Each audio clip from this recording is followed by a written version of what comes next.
ولا تعجل بالقرآن من قبل أن يقضى إليك وحيه وقل رب زدني علما. السلام عليكم ورحمة الله وبركاته. الحمد لله رب العالمين، والصلاة والسلام على أشرف الأنبياء والمرسلين، نبينا الكريم محمد وعلى آله وصحبه أجمعين، ومن تبعهم بإحسان إلى يوم الدين.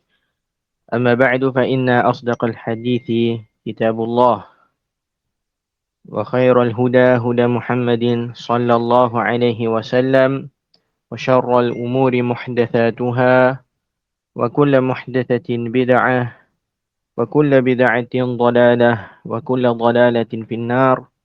أعاذني الله وإياكم من النار. ثم أيها الإخوة والأخوات الكرام, we begin by praising Allah subhanahu wa ta'ala, the Most High, as how He Jalla wa ala deserve it. And then we send our salat and our salam upon the best of mankind, our Nabi, our Prophet Muhammad, and upon his families and his companions and those that are upon their way. And after that, we continue on with our weekly sittings, which regards to the book Al-Arba'un Al-Nawawiyah, the 40 hadith compiled by Al-Hafiz Al-Nawawi Yahya ibn Sharaf rahimahullahu ta'ala rahmatan wasi'ah.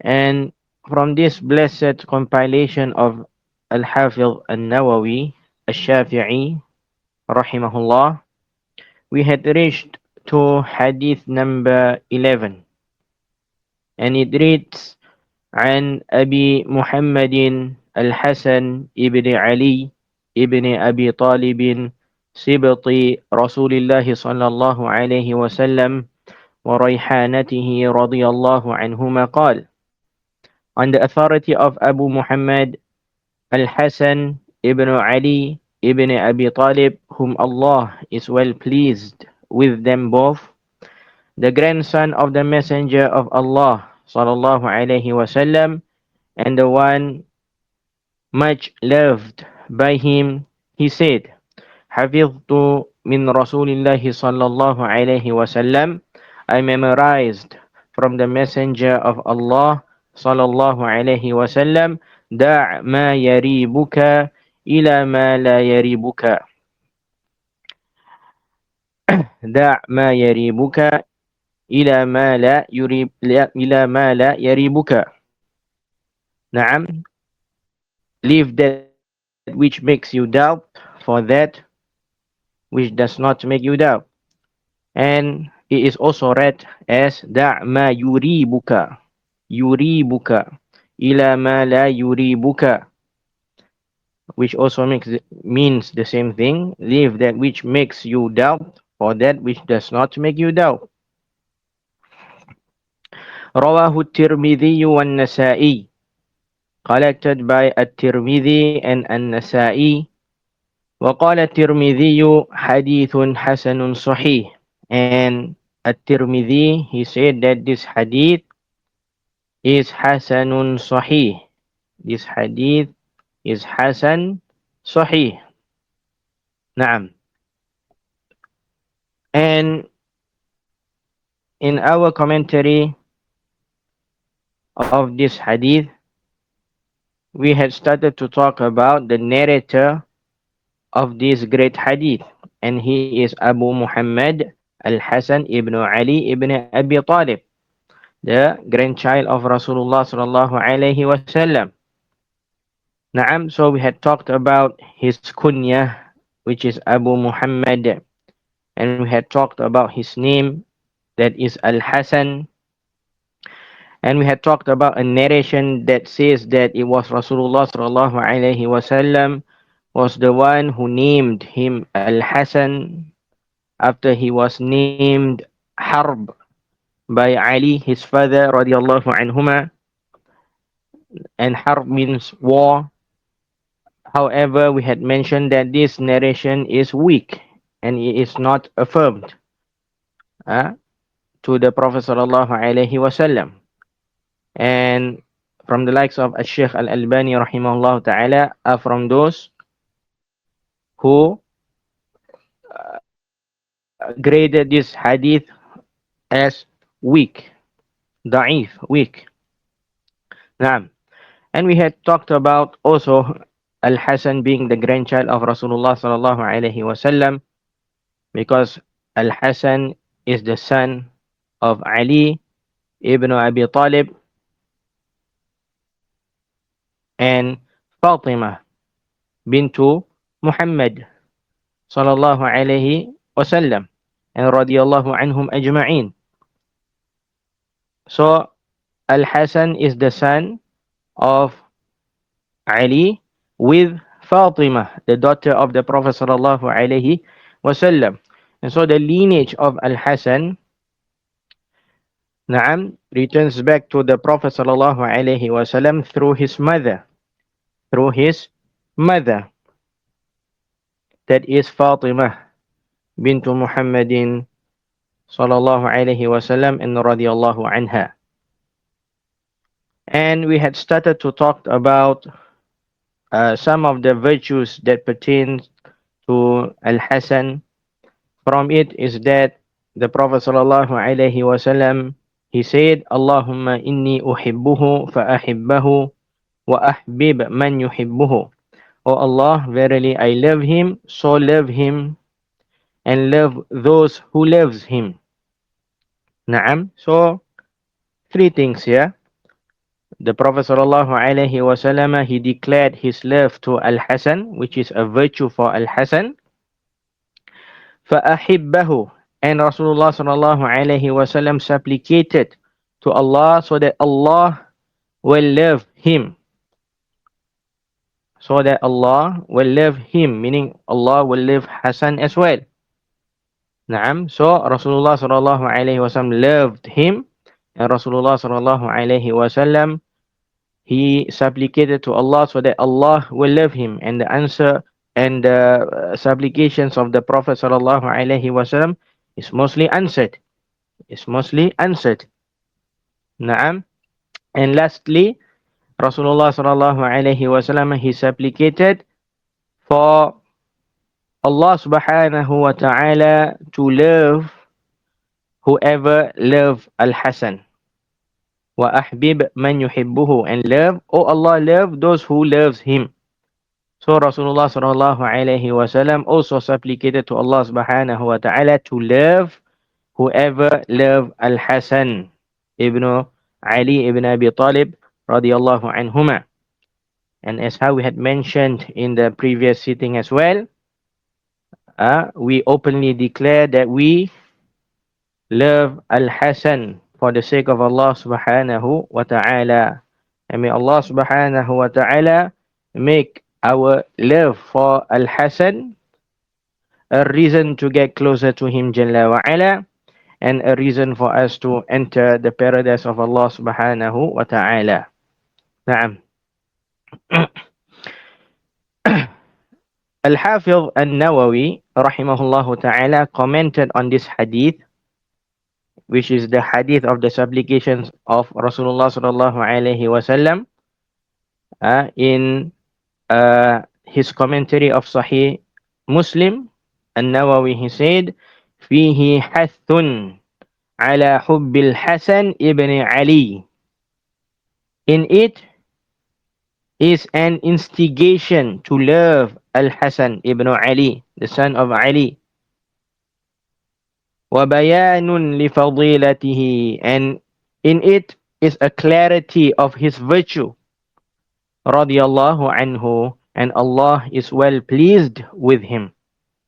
Intaha kalamuhu rahimahullah, end of Al-Hafiz An-Nawawi's words. Naam.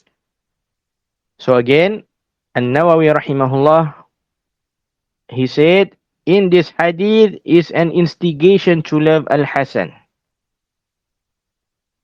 In this hadith, it drives us all to love Al-Hasan, because in it says whoever loves Hasan, then Allah subhanahu wa ta'ala will love him, because Rasulullah sallallahu alaihi wasallam supplicated for that. Rasulullah sallallahu alaihi wasallam sought from Allah subhanahu wa ta'ala, invoked Allah subhanahu wa ta'ala to love whoever loves Hassan. And so there is an instigation for us all to love Al-Hasan. It drives us all uh, to love Al-Hasan, the grandchild of Rasulullah sallallahu alaihi wasallam, so that we can receive this virtue as well. That is to be loved by Allah subhanahu wa ta'ala. And who doesn't want that? Every one of us wants Allah subhanahu wa ta'ala to love us all. Naam. And so there is an action that can lead to Allah subhanahu wa ta'ala to love us. What is this action? That is to love Al-Hasan. And that is why we openly declare, and there is no shyness in us saying and repeating this, that we love Al-Hasan, the grandchild of Rasulullah sallallahu alaihi wasallam, for the sake of Allah subhanahu wa ta'ala, and we seek his closeness with us loving Al-Hasan, the grandchild of Rasulullah sallallahu alaihi wasallam. And another virtue of Al-Hasan, the grandchild of Rasulullah sallallahu alaihi wasallam, is that he is a raihan to Rasulullah sallallahu alaihi wasallam. He is a raihan to Rasulullah sallallahu alaihi wasallam, as how Al-Hafiz An-Nawawi himself, he said, Sibti Rasulillah sallallahu alaihi wasallam, na'am, wa raihanatuh, wa raihanatihi. And if we follow the flow of this sentence, Sibti Rasulillah sallallahu alaihi wasallam wa raihanatihi. So Al-Hafiz, he mentioned wa raihanatihi, and his raihan, the raihan of Rasulullah sallallahu alaihi wasallam. Why did Al-Hafiz An-Nawawi rahimahullah, he mentioned alongside being a grandchild to Rasulullah sallallahu alaihi wasallam that Al-Hasan is a raihan to Rasulullah sallallahu alaihi wasallam? What is the meaning of a raihan, and where did An-Nawawi he get this from to describe Al-Hasan as a raihan to Rasulullah sallallahu alaihi wasallam? It is from this hadith that is collected by Al-Imam Al-Bukhari in his Sahih, to the great companion Abdullah ibn Umar radiyallahu anhuma, that Rasulullah sallallahu alaihi wasallam, he said about both his grandchildren, that is Al-Hasan and Al-Husayn, the Prophet sallallahu alaihi wasallam, he said, huma raihanatayya minad dunya. Huma raihanatayya minad dunya. They both, meaning Al-Hasan and Al-Husayn, they are my two sweet raihan. They are my two sweet basils. Basil in this world. Raihan, we will go through in a short while what is the meaning of raihan linguistically and so on. But know that this is where An-Nawawi rahimahullah ta'ala get this description of Al-Hasan. That he is a raihan of Rasulullah sallallahu alaihi wasallam. What is a raihan? Al-Sheikh Abdul Muhsin ibn Hamad Al-Abbad, hafizahullah ta'ala, our father figure, he said about this hadith as found in the commentary of his on the 40 hadith of An-Nawawi. He said, وَالرَّيْحَانِ هُوَ النَّبَتُ الَّذِي رَائِحَتُهُ طَيِّبَةٌ. A raihan is a type of plant. Is a type of plant that has a nice scent. A raihan is a type of plant that has a nice scent, a good scent, a beautiful scent, a beautiful fragrance, a nice fragrance, a nice scent. And in English it's called basil, B-A-S-I-L, basil. I believe everyone knows what plant is that. Naam. So a raihan is a type of plant, in English basil, that has a nice scent, a nice fragrance. فهما شبيهان بالريحان لحسنهما ولقربهما منه. Al-Sheikh Al-Abbad, he further on said, therefore they both, meaning Al-Hasan and Al-Husayn, are being resembled to a Rayhan for their goodness and their closeness to the Prophet sallallahu alaihi wasallam. They both, Al-Hasan and Al-Hussein, they are both being resembled to a Rayhan for their goodness and their closeness to the Prophet sallallahu alaihi wasallam. وَلِطِيبِهِمَا وَلِطِيبِهِمَا وَطِيبِ رَائِحَتِهِمَا عِنْدَهُ صلى الله عليه وسلم. Also for their goodness and their good scent when they are with the Prophet صلى الله عليه وسلم. فكان بمثابة ذلك الريحان الذي ترتاح وتطمئن إليه النفوس. فكان بمثابة ذلك الريحان الذي ترتاح وتطمئن إليه النفوس. Therefore, they both, meaning Al-Hasan and Al-Hussein, are like the Rayhan, this good scented plant, where the soul is relaxed, are relaxed with and are at rest with it. Therefore, they both, Al-Hasan and Al-Hussein, they are like this Rayhan, where the soul are relaxed and the soul are at rest with it. Intaha kalamuhu rahimahullah and hafizahullah. And of Sheikh Al-Abbad's words. Naam. So, the Prophet sallallahu alaihi wasallam, he himself said that both his grandchildren, Al-Hasan and Al-Hussein, are his Rayhan. And what is the meaning of Rayhan? It is as mentioned as Sheikh Al-Abbad, hafizahullah ta'ala. And this is where An-Nawawi he got, where he mentioned Sibati Rasulillah sallallahu alayhi wasallam warayhanatihi. Na'am. And from the virtues of Al-Hasan radiallahu anhu as well, is that the Messenger of Allah sallallahu alayhi wasallam declared him to be a Sayyidun, a Sayyid. The Prophet sallallahu alayhi wasallam openly declared him to be a Sayyid, a leader, a noble. Naam. And that he will be a rectifier. He will be a rectifier between two great factions of the Muslims. And that he will be a rectifier between the two great factions of the Muslims. Al-Imam al-Bukhari rahimahullah collected in his Sahih to the great companion Abu Bakrah radiallahu anhu that he said, سمعت النبي صلى الله عليه وسلم على المنبر والحسن إلى جنبه.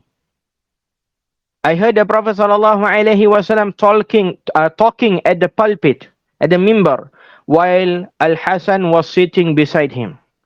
ينظر إلى الناس مرة وإليه مرة. And the Prophet صلى الله عليه وسلم looked at the people. At another time, he looked at Al-Hasan as well. So he looked at the people and he looked at Al-Hasan. And then the Prophet sallallahu alaihi wasallam he said, وَيَقُولُ إِبْنِي هَذَا سَيِّدٌ. إِبْنِي هَذَا سَيِّدٌ. This son of mine, he is a Sayyid. He is a noble, he is a leader. وَلَعَلَّ اللَّهَ أَن يُصْلِحَ بِهِ بَيْنَ فِئَتَيْنِ مِنَ الْمُسْلِمِينَ. And perhaps Allah will rectify between two factions of the Muslims through him. And perhaps Allah will rectify between two factions of the Muslims through him. Naam.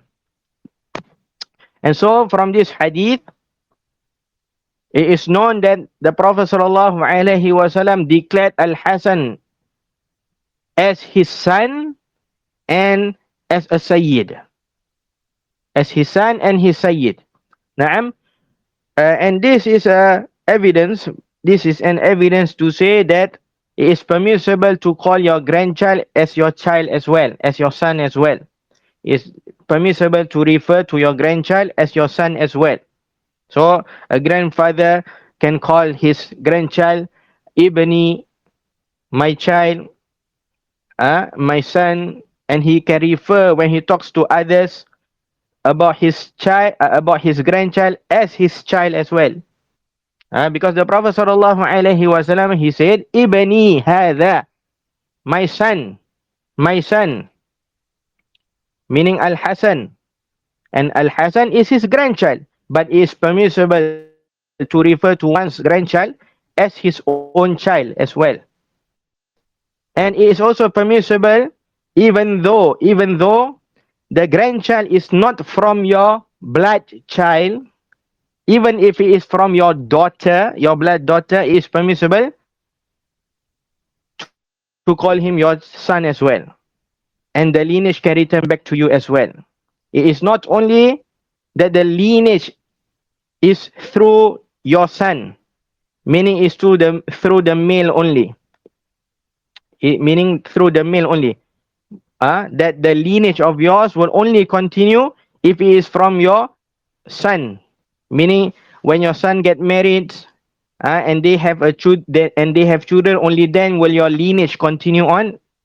La, it's not like that. Rather, your lineage will still continue through your daughters as well. Through your daughters as well. And this is a great virtue for Al-Hasan to get the lineage of the Prophet sallallahu alaihi wasallam. And this is a great news for those who do not have children, for those who do not have sons. There are some races that believe that your lineage will only continue with a son and not with the daughters. And this is not in Islam. This is not in Islam. In Islam, your lineage still continues even if it is through your daughters. As how the lineage of the Prophet sallallahu alaihi wasallam up till this day is present, is available, is there. Even though all of his grandchildren are from his daughters. His daughters. Naam, Rasulullah sallallahu alaihi wasallam, he had boys, he had sons, but all of his sons, they died young. All of his sons, they died young. And so his lineage are all through his daughters. His lineage are all through his daughters. Naam. So in this hadith, we can derive and we can benefit that your lineage continues on through your daughters as well, through the daughters as well. And it's permissible to refer to your grandchildren as your own children. Naam. And in this hadith is another virtue of Al-Hasan, that he is a sayyidun. Rasulullah sallallahu alaihi wasallam called him a sayyid, a leader. And not just that, he is going to do something great in the future. The Prophet sallallahu alaihi wasallam, he said that Al-Hasan will do something great in his future. What is this great thing that Al-Hasan will do? The Prophet sallallahu alaihi wasallam, he said, وَلَعَلَّ اللَّهَ أَن يُصْلِحَ بِهِ بَيْنَ فِئَتَيْنِ مِنَ الْمُسْلِمِينَ.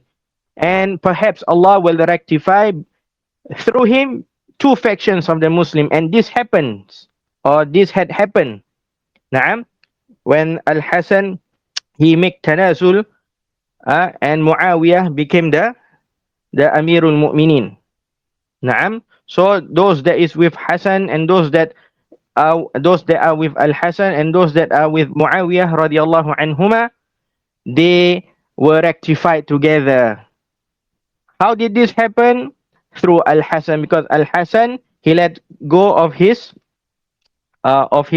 status of being an Amir of the Mu'minin, and he left it to Muawiyah, and in this is a great benefit for the whole of the Muslims, that they return back to being one body and one faction. And this is through Al-Hasan. This is through Al-Hasan, and this can be read in the books of history, in the book of Sirah. Naam. Taib. Naam, so Al-Hasan is a Sayyid, is a Sayyid. And not just a Sayyidun in the dunya. Is not just what? A Sayyid, a leader, a noble in the dunya, in the worldly life only. Naam, because it appeared in another hadith that Al-Hasan and Al-Hussein, they will be Sayyid as well in the hereafter. They will be Sayyid. They will be leaders as well in the hereafter. Naam. And this will also mean that he had been promised, or they both, Al-Hasan and Al-Hussein, they are both being promised paradise by the Prophet sallallahu alaihi wasallam as well. Naam. So from his virtues as well is that Al-Hasan, he has been promised paradise by the Prophet sallallahu alaihi wasallam alongside his brother, his younger brother Al-Hussein.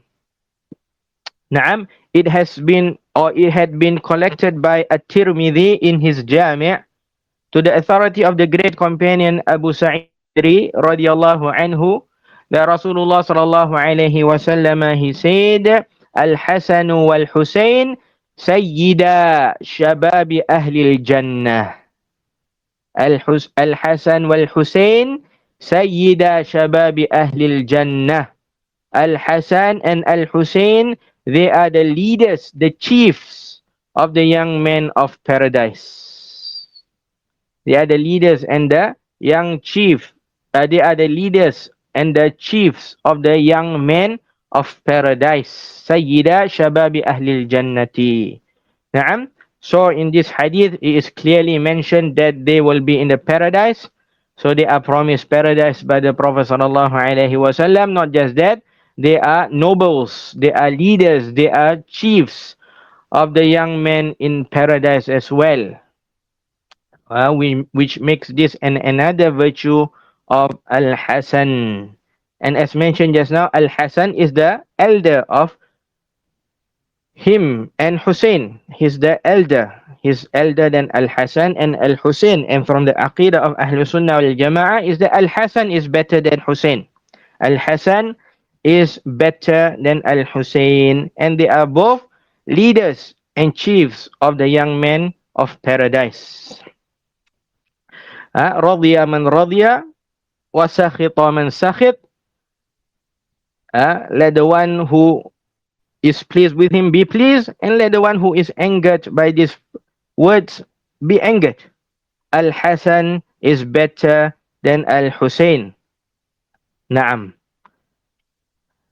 So these are some of the virtues that are related to Al-Hasan, the grandchild of Rasulullah sallallahu alaihi wasallam. Naam. Moving on, the second part of this hadith with us will be the collectors of the hadith. And as An-Nawawi rahimahullah ta'ala, he said, Rawahu At-Tirmidhi wan-Nasa'i. Rawahu At-Tirmidhi wan-Nasa'i. Collected by At-Tirmidhi, and At-Tirmidhi collected this hadith in his Jami'. And as for An-Nasa'i, then An-Nasa'i, he narrated and collected this hadith in his Sunan. Sunan An-Nasa'i. Naam.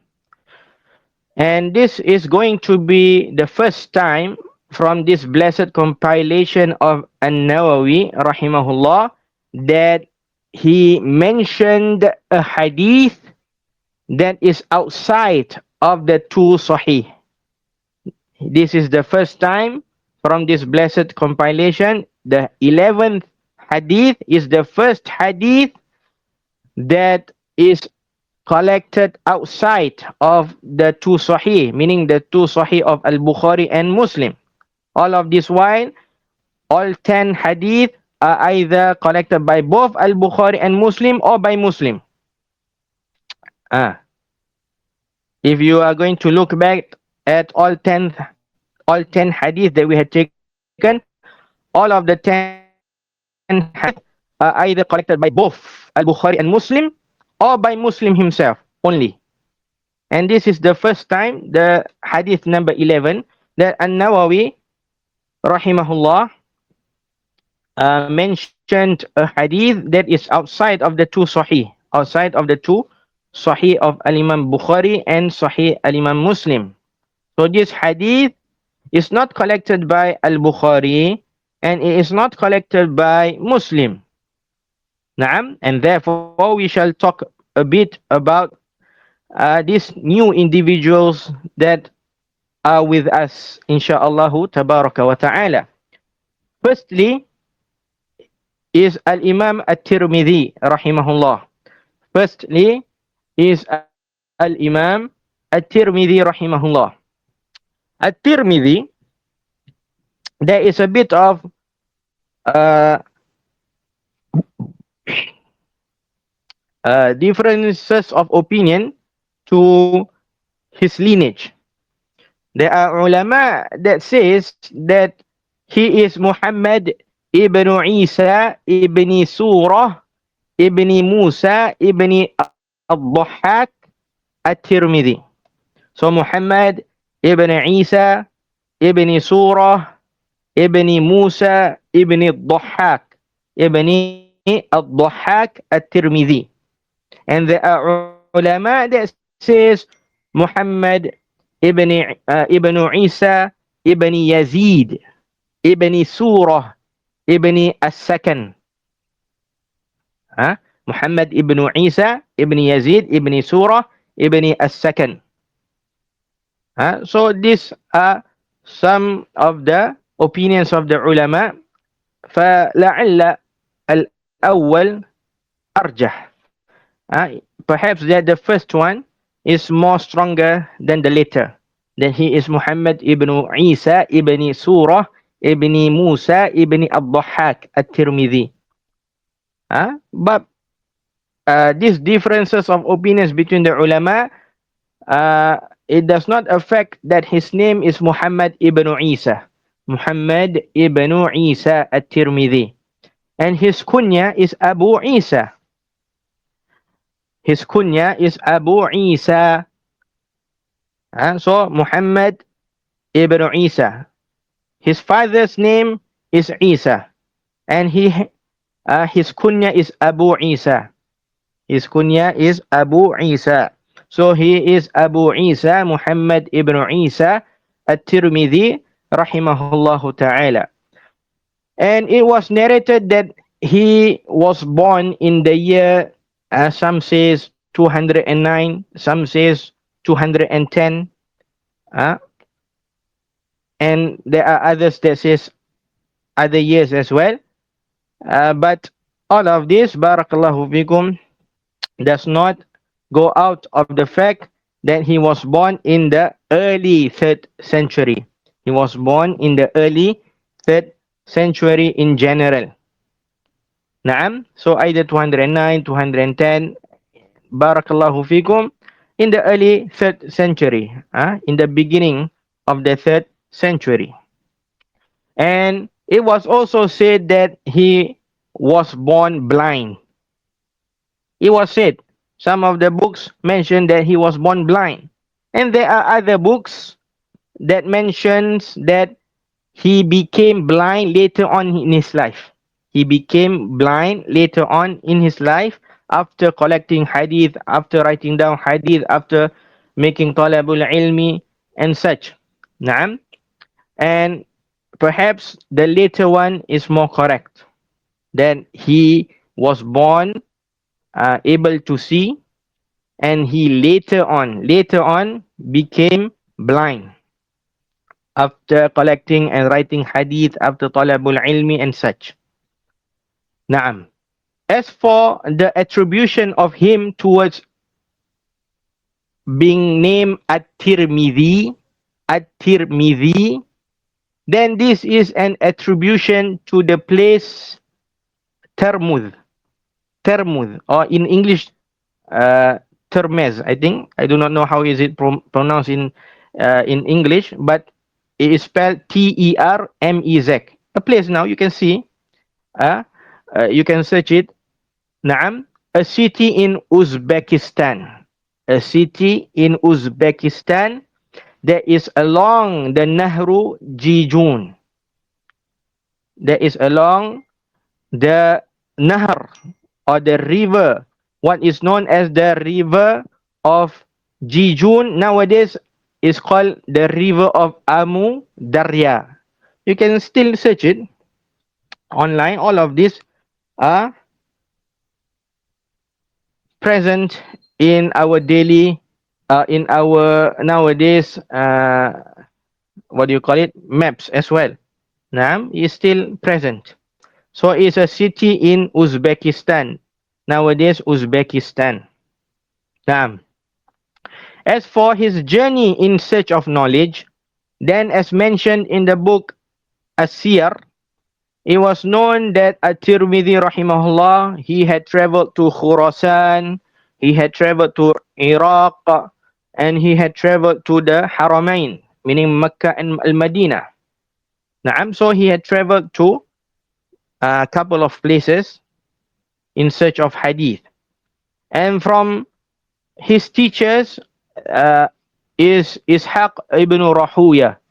Ishaq ibn Rahuya and Al-Imam Al-Bukhari as well. So, Tirmidhi, he is a student of Ishaq ibn Rahuya and a student of Al-Imam Al-Bukhari rahimahumullahu ajma'in. Naam, the sound of adhan or the call of al-adhan is being called right now. And so, barakallahu fikum, we will stop here for this week.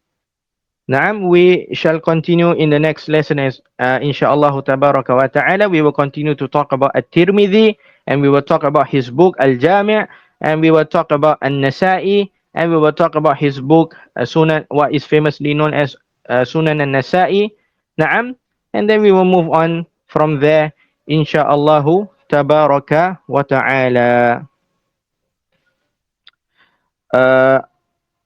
As for the questions, again, I seek or I excuse myself from answering them or going through them. We shall go through them when we have our lesson in the masjid. Insha'Allah tabaraka wa ta'ala. Wa sallallahu ala nabiyyina Muhammadin wa ala alihi wa sahbihi wa sallam. Subhanakallahumma wa bihamdika la ilaha illa anta astaghfiruka wa atubu ilaik. Wassalamu alaikum warahmatullahi wabarakatuh.